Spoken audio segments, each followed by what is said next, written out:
Assalamualaikum warahmatullahi wabarakatuh. Waalaikumsalam warahmatullahi wabarakatuh. Perkenalkan, nama hijrah saya Azhara Naibaho. Nama sebelum hijrah saya adalah Maria Franciscus Naibaho. Saya berasal dari suku Batak, namun saya dilahirkan di Bandung. Baik, Amel. Nama hijrah saya adalah Amelia Kamila Putri Naibaho dan nama saya sebelum berhijrah adalah Melkuri Naibaho. Kalian ini kalau lihat namanya satu marga berarti kakak beradik ya? Iya, betul. Kandung. Kandung. Subhanallah. Ini sama-sama baru masuk Islam. Iya. Sama-sama sepakat ingin pindah agama. Nah, ini menarik sekali. Boleh nggak kalian ceritakan kepada pemirsa di rumah bagaimana latar belakang kalian bisa mendapatkan hidayah dari Allah Subhanahu wa taala? Saya minta Zahra dulu yang cerita. Bismillahirrahmanirrahim. Sebelumnya bagi saya dan adik saya, agama Islam itu sudah tidak asing lagi. Walaupun kami dididik, dibesarkan, dan dilahirkan di keluarga non-muslim. Karena tempat ibadah umat muslim pun itu sangat berdekatan dengan rumah kami. Sehingga ketika kami melihat orang melaksanakan ibadah sholat, mendengarkan lantunan azan, murotal Al-Quran, orang-orang pergi pengajian, itu merupakan tontonan sehari-hari bagi kami. Namun saat itu mungkin Allah masih menutup hati kami. Sampai suatu ketika Allah mengubah hidup saya. Itu ketika saya kuliah, saya mengalami suatu masa yang sangat terpuruk, yang sebelumnya saya belum pernah merasakan hal itu. Saat itu kuliah saya hancur, hubungan antara orang tua itu sudah tidak akur lagi, tidak harmonis, sehingga menimbulkan rasa seperti putus asa. Mulai dari putus asa, kehampaan, kosong gitu. Jadi kayak udah nggak punya tujuan hidup di situ. Yang menyebabkan Zahra itu seperti putus harapan itu apa? Faktor terbesarnya adalah dari kecil saya udah melihat keluarga saya seperti sudah tidak harmonis, betul. Jadi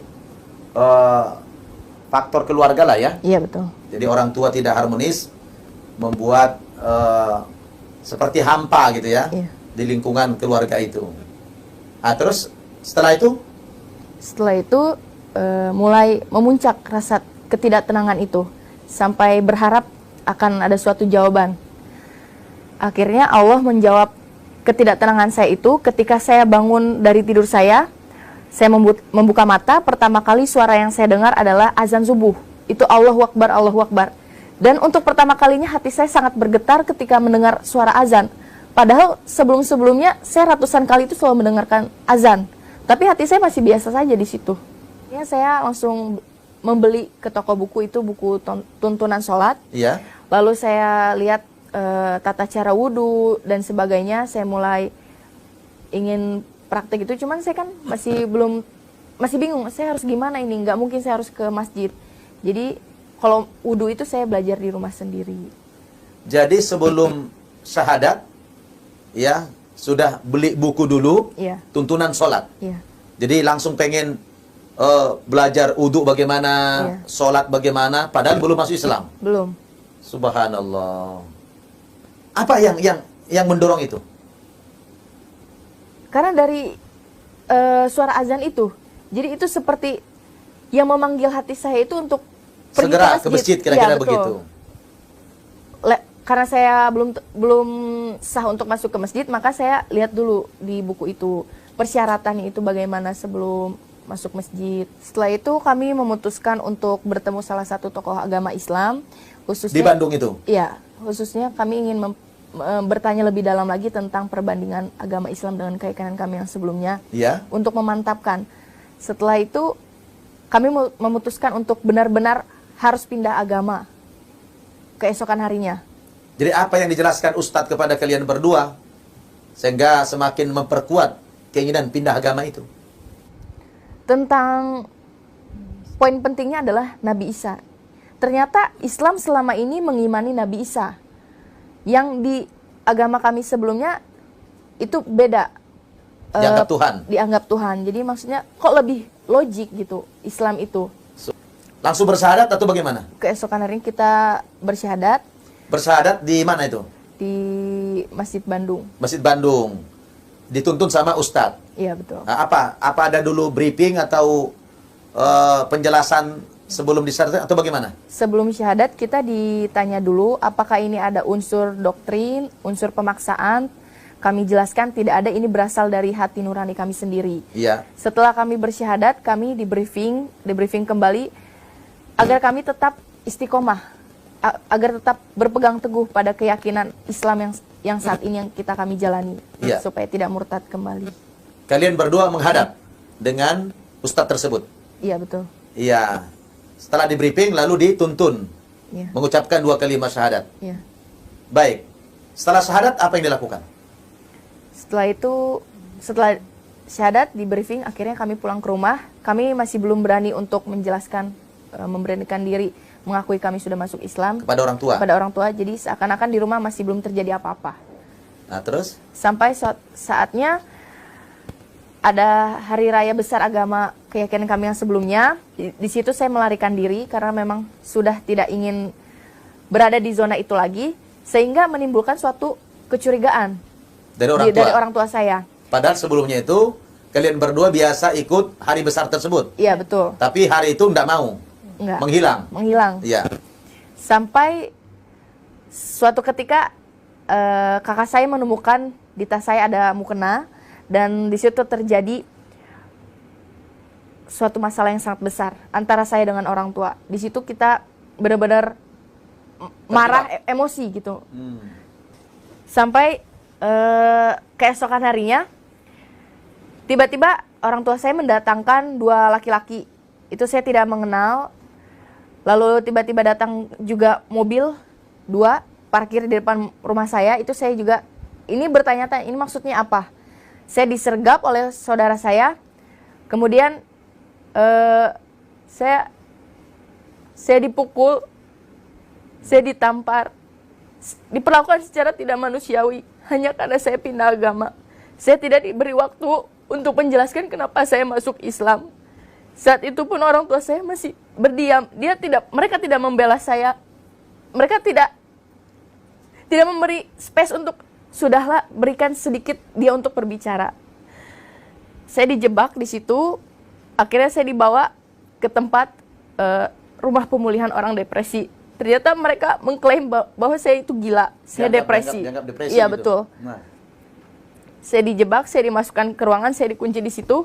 Saya teriak-teriak, saya panggil orang tua saya masih punya masa depan, bukan di sini tempat saya. Saya bilang, saya pindah agama, itu bukan pelarian saya karena saya kemarin sempat putus kuliah. Tapi ternyata orang tua saya terbawa doktrin, gitu. Jadi lebih percaya saudara-saudara saya yang mendoktrin bahwa Islam itu sangat buruk. Sampai akhirnya saya 2 minggu berada di rumah pemulihan itu. Amir sendiri bagaimana waktu itu? Saat kakak saya disergap, saya nggak dikasih tahu sama sekali keadaan kakak saya di mana. Seminggu itu saya diinterogasi, tapi saya nggak mau ngasih tahu karena saya takut. Lalu akhirnya saya dibawa ke tempat ibadah agama saya yang sebelumnya. Saya disuruh maju ke depan. Lalu saya dipaksa oleh pemuka agamanya mengakui bahwa Nabi Isa itu Tuhan. Awalnya saya tidak mau, dan saya di situ mengaku kalau saya itu Islam. Lalu rambut saya dijambak dan dipaksa terus kalau mengakui Nabi Isa itu Tuhan. Akhirnya saya mengakui karena dijambaknya itu sakit banget. Terus dia memaksa saya untuk meminum anggur. Lalu saya dipaksa lagi untuk mengakui Nabi Isa itu Tuhan. Lalu saya tidak mau dan akhirnya saya dipukul berapa kali. Kesan saya pertama kali ketika masuk Islam itu tali persaudaraan di umat Islam itu sangatlah kuat. Dari yang kita tidak kenal bisa menjadi sangat seperti saudara kandung, seperti keluarga kandung. Terus apa lagi? Terus di Islam saya benar-benar menemukan tujuan hidup saya. Saat itu saya benar-benar menjadi wawasannya luas. Hati saya menjadi lebih tenang, lebih damai. Dan saya lebih berpikir hidup ini. Bagaimana kesannya dalam Islam? Kesan saya sudah masuk Islam ini, apa yang saya cari selama ini saya sudah mendapatkan. Subhanallah. Berupa ketenangan, Iya. kebahagiaan. Ya, semua. Subhanallah. Baik. Sekarang saya ingin minta apa pesan-pesan kalian berdua nih pada orang Islam maupun kepada keluarga? Pesan saya untuk umat Islam yang pertama, bersyukurlah kalian sudah terlahir sebagai umat Muslim. Jangan pernah sia-siakan hidayah itu. Kemudian berjuang dan berdakwahlah bahwa tiada yang benar selain agama Islam. Allahu Akbar. Kemudian rangkul para mu'alaf, lindungi kami sebagai mu'alaf. Subhanallah. Terus kalau pesan kepada keluarga?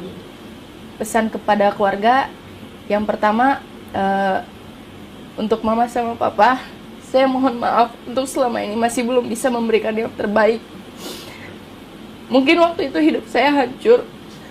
Cuman ketika saya masuk Islam, saya lebih berpikir untuk memperbaiki hidup saya. Saya menjadi lebih sayang. Saya ingin keluarga saya bersatu kembali. Tidak ada saya yang minta berupa harta atau apapun. Saya hanya minta, terimalah saya sebagai orang Muslim. Terimalah ketenangan yang sudah saya dapatkan. Beri kesempatan saya menunjukkan ketika saya masuk Islam, saya bisa menjadi lebih baik lagi. Saya minta juga, hindarilah dogma atau doktrin stigma negatif tentang Islam. Karena kalian belum tahu sebenarnya Islam itu sangat indah dan damai. Itu saja yang bisa saya sampaikan.